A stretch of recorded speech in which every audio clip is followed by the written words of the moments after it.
नमस्कार प्रणाम भोजपुरिया भैया लोग और सब बताएं कैसे बानी रउआ सब है। उम्मीद करता नहीं रउआ सब ठीक ठाक होखा भैया और हमहू ठीक बानी। तो स्वागत बाटे आप सबके राइटर विजय बागी के चैनल पर। और आज उपस्थित बानी रउआ सबके बीच में लेके एकदम ज़बरदस्त भोजपुरी मैटर, बहुत अच्छा गीत के राइटिंग के लिए बानी और दिल से कहत नहीं भैया कि अगर नया म्यूजिक बनवा के बढ़िया से गायकी करता नहीं तो गाना पक्का वायरल होके भैया। बहुत बढ़िया मैटर बाटे। तो चलिए देर ना करते हुए मैटर के शुरुआत कल जा कि कैसे गावे के बा, का एकर धुन बा, का लय बा। लेकिन वीडियो स्टार्ट करे से पहले भी एगो बात बतावल चाहब। रउआ अगर नया सिंगर बानी आ सिंगिंग में इंटरेस्ट बा, अच्छा अच्छा मैटर के तलाश में बानी, बढ़िया गीत नहीं मिलत, सही तुकबंदी नहीं मिलत या मन पसंद के मैटर नहीं मिलत, तो भैया अगर हमारा चैनल पर आ गए बानी एकदम निश्चिंत रही, निराश भैया की जरूरत नहीं है। रउआ जैसन भी मैटर चाहत हो कब लिखवावे के बड़े भैया बिल्कुल उचित चार्ज पर हुआ के फुल सॉन्ग व्हाट्सएप के जरिए मिल जाई। नंबर डिस्क्रिप्शन में दे दिले बानी। और कल से आपकी चैनल पर पहली बार आए बनी तो चैनल के सब्सक्राइब कर ली, बेल आइकन प्रेस कर ली। हर रोज़ रुआ के नया नया मीटर सुने के, देखे के और गावे के मिलत रही भैया। आज के मीटर वाकई मतलब कि समझ लें कि मज़ा आ जाए अगर बढ़िया म्यूजिक बनवा के गाओ तो।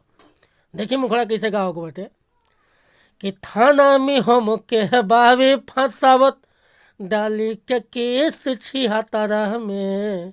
ए सोना जिंदगी बर्बाद कर दिलू कि थाना में हम के बावे फंसावत डाली के केस छिहत्तरा में। पहरल बजाना मोर खतरा में तोर भाई बघेरले पतरा में।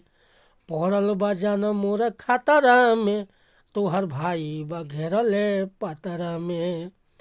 कि थाना में हम के बावे फंसावत डाली के केस छिहत्तरा में।